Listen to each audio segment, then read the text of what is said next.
بسم اللہ الرحمن الرحیم صلی اللہ علیہ حبیبی محمد وآلہ وسلم۔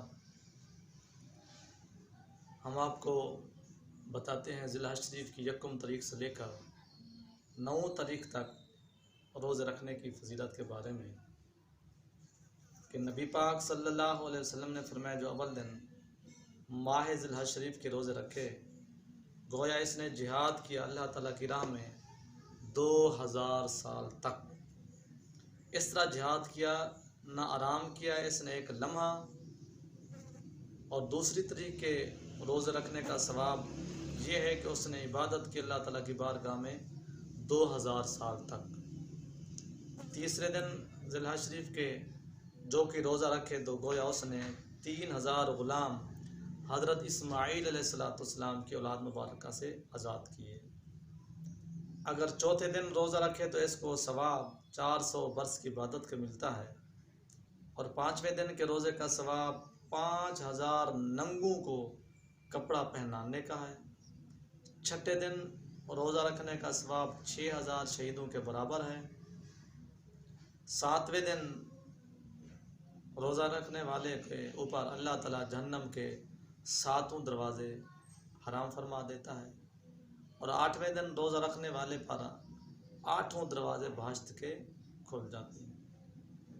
ایک روایت میں یوں بھی آیا کہ جو کوئی اول ذی الحج شریف کے روزے رکھے گویا اس نے 36000 قرآن مجید ختم کیے۔ اس طرح نبی پاک صلی اللہ علیہ وسلم کے زمانے مبارکہ میں ایک مغنی یعنی گویہ تھا کہ دوست رکھتا تھا رات کو وہ شخص جب ذی الحج شریف کا چاند دیکھتا تو روزہ رکھتا۔ یہ خبر نبی پاک صلی اللہ علیہ وسلم کو پہنچی تو آپ نے فرمایا کہ اس مرد کو حاضر کرو۔ پس آپ نے اس سے فرمایا کہ ان دنوں روزے رکھنے پر کس چیز نے تجھے آمادہ کیا؟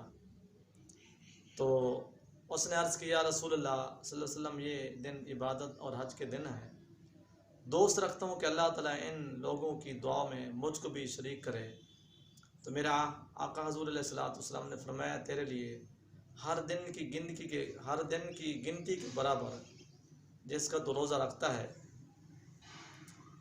100 غلام آزاد کرنے، 100 اونٹ ہدی بھیجنے اور 100 گھوڑے جن پر اللہ تعالیٰ کی راہ میں سواری کی جائے اس کا ثواب ملے گا۔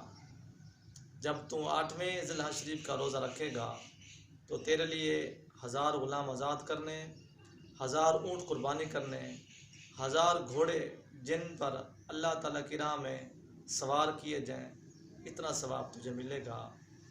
جب تو 9ویں ذی الحج شریف کا روزہ رکھے گا تو تیرے لیے 2000 غلام آزاد کرانے اور اسی قدر اونٹ اور اسی قدر گھوڑے اللہ تعالیٰ کی راہ میں دینے کا ثواب ہے، اور 1 سال پچھلے روزوں کا ثواب اللہ تعالیٰ تجھے عطا فرمائے گا۔ ہم سب کو مالک اس مقدس و محتشم عشرے میں زیادہ سے زیادہ نوافل ذکر اذکار روزے عبادت اور ریاضت کرنے کی توفیق عطا فرمائے۔ وآخر دعوانا الحمدللہ۔